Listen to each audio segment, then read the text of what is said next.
Man, shout out to the Warriors for winning Game 5. I say that reluctantly. I definitely didn't. I didn't see them pulling that off. You know what? Let me be honest. What the hell was Nick Nurse doing calling that timeout with 3 minutes left? With like 3:30 left in the fourth quarter. Kawhi Leonard was cooking. He had just scored 10 straight points. They was up 103-97, and I felt like that timeout killed all the momentum. I just feel like he should never call it. I feel like the Raptors had the Warriors right where they wanted them. They had just came back from like a 8-point deficit. And it was like I was just baffled when he called the timeout. They was hot. And some people say Kawhi needed a breather, but I didn't see that. I didn't really see that. I just felt like Nick Nurse killed momentum with that. And he has been coaching a brilliant series for the most part. And for him to do that, I feel like that was a pivotal mistake that he made. Hopefully it don't come back to bite them in the end, but I feel like they really blew that game. But shout out to Golden State, I have to say. They did make shots late. Klay Thompson, he hit 2 threes late. The last one, he pump faked Kawhi Leonard. Kawhi flew right past him, and then he drained the 3 in Danny Green's face to put the Warriors ahead 106-103. And they eventually won the game 106-105 after playing, some good defense the last few possessions on the Raptors.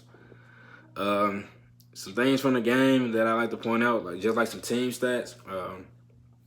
The Warriors hit 23s. They was 20 for 42 from the three-point line.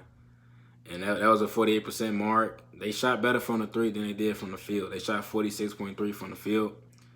The Raptors shot 45% from the field. That's not bad, but they was only 8 for 32 from the three-point line, which was 25%. And, that definitely seemed like the deciding factor in the game.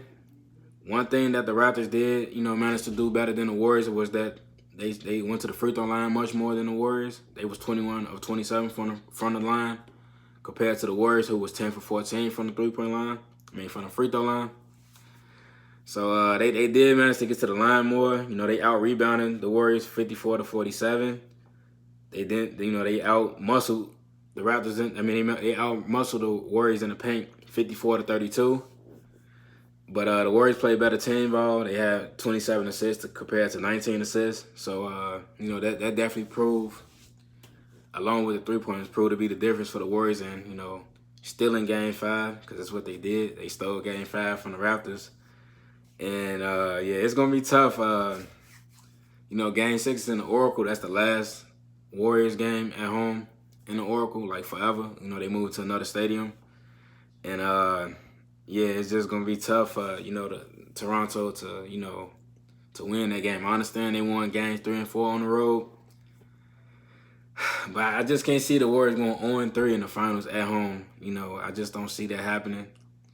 So I do believe, well, before I get to my prediction about that, I'd just like to say, Thompson and Curry stepped up. They didn't shoot the highest percentage. They both shot under 50%. But they was good from the three-point line, especially Klay. Klay was 7-13 from the three-point line. He had 26 points. And Curry had 31 points, and he was 10 for 23 from the field and 5 for 14 from the three-point line. And that proved to be the deciding factor in the game, ultimately. And also, Kevin Durant, he started last night. Not last night, but on Monday, and he played well. He had 11 points. He was 3 for 3 from the three-point line. And he was balling until he injured his Achilles trying to get past Serge Ibaka.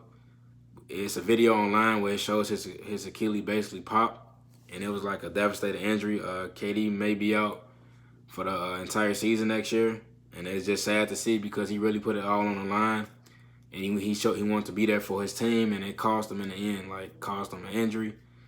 And we all know, the impending free agency, he had the chance to opt out. So I think he's going to opt in now, and he may just take the Warriors' money next year and just sit out. That's definitely what I'd do because, he definitely put his career on hold trying to play through an injury that he shouldn't play through. We all knew as fans that there was already something wrong with the Achilles. They tried to play it off as a calf injury. And KD, he just showed that he was a warrior. He tried to play through it. He was hopping around on it and doing his little pregame dance on it and everything. I don't know. He tried to, put the persona on that everything was good, and he played well, so we didn't question it. But just like anytime you get injured, we can always second guess it. Like, man, he should never played.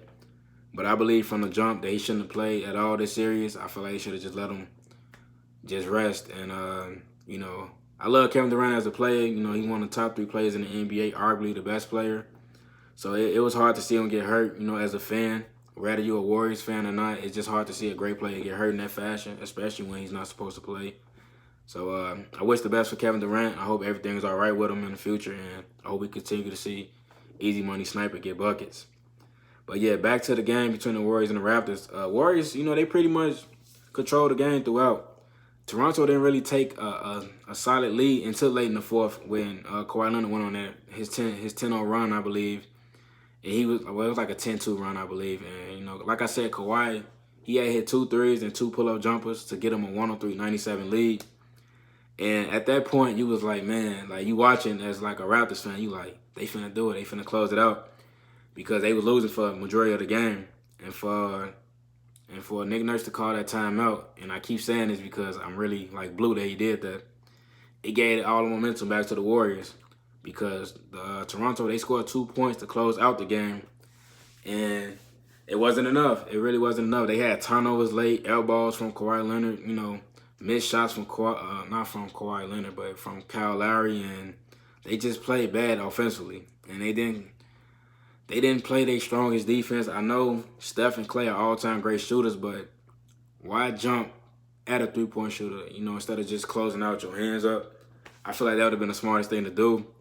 You could blame a little bit of everyone for that, you know, Kawhi, all of them, because they didn't play. They didn't play the strongest defense how you supposed to play a shooter, and it cost them. Honestly, it did.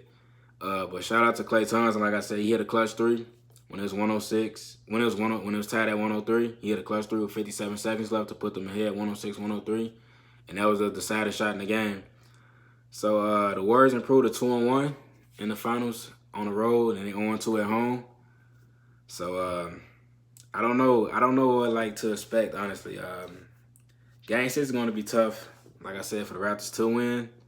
I feel like they can win because they proved they could in games 3 and 4. But it's just something about me respect the champions, and I respect the Warriors, and I just don't see them losing 3 games at home in the finals.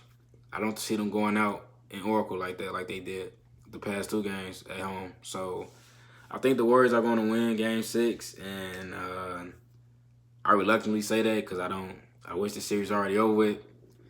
And I feel like, you know, it's going to be 3-3 after tomorrow night.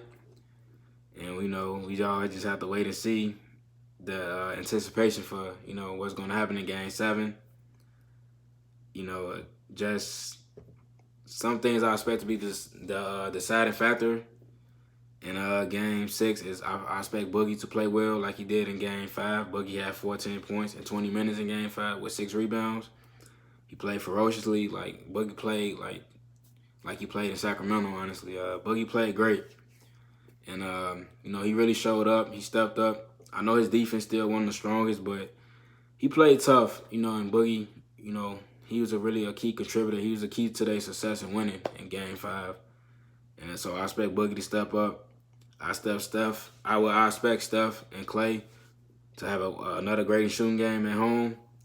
I know they are without Kevin Durant for the rest of the series, but that kind of should be like a relief from the Warriors, and I say that in the most respectful way. In the most respectful way, I say that. I'm just talking from the standpoint of, you know, KD is, you know, somebody that talented, just how that looming over you that he may or may not come back, it kind of can throw you off. So KD is out. They playing for KD right now. They are inspired by KD. You know, he really showed that he wanted to help them win. So I do think Warriors are going to win Game 6. I do feel that Kawhi is going to play better than he did in Game 5. I don't expect him to shoot 9 for 24 again. I expect Marc Gasol to play great. But I don't expect Siakam and Kyle Lowry to have a strong game in Game 6. I don't feel like you can really trust them two right now. They play is too up and down, and you see things in the game that kind of detract you from like believing in them at times, especially in big moments. So yeah, it's gonna be tough, Toronto. If y'all do win Game 6, that's great. It'll be first time ever win the championship. But I think that may have to be put on hold. I think this series is going to come down to Game 7. And, yeah, just get your popcorn ready. And, yeah, just Just watch out and let's just see what happens. Thank you all for watching my channel. Like, share, comment, and subscribe. Loud Son Pat. I'm going to see y'all soon. Thank y'all. Peace.